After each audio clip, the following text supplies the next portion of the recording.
দেশি এই মালটাগুলো এখন কিন্তু বাজারে প্রচুর পাওয়া যায়। এই মালটাগুলো কোনোটা খেতে বেশ ভালো লাগে মিষ্টি, কিন্তু কোনোটা কিন্তু একেবারেই পানসে। তো এই পানসে যেই মালটাগুলো হয় এগুলোকে কিভাবে সুস্বাদু করে খাওয়া যায় আমি তারই একটা পদ্ধতি দেখিয়ে দিচ্ছি। বিসমিল্লাহির রহমানির রহিম। মালটা দুটো আমি পরিষ্কার করে ধুয়ে নিয়েছি। এবারে মালটাগুলোকে আমি স্লাইস করে কেটে নিচ্ছি।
মালটা দুটো আমি এভাবে স্লাইস করে কেটে এরপর বিচি ফেলে নিয়েছি।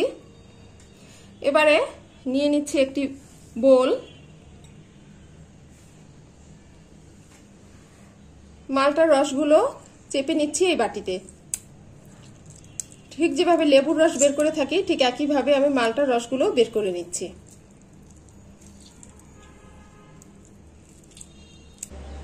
দুটো মালটা থেকে আমি রস বের করে নিয়েছি। দেখতে পাচ্ছেন বেশ অনেকটা রস হয়েছে কিন্তু। এবারে এর সাথে আমি মিশিয়ে নিচ্ছি কিছুটা পরিমাণে পানি।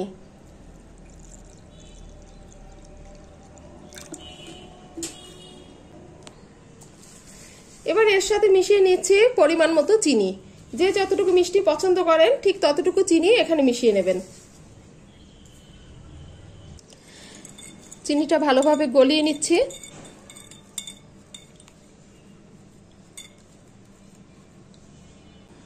চিনিটা গলে গিয়েছে ভালোভাবে।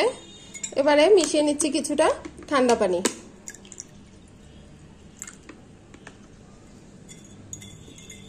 আবার একটু মিশিয়ে নিলাম।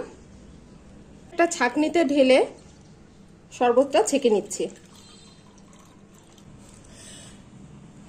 একটু কষ্ট করলেই কিন্তু এই মালটাগুলো দিয়ে খুব সুস্বাদু একটা শরবত তৈরি করে নেওয়া যায়।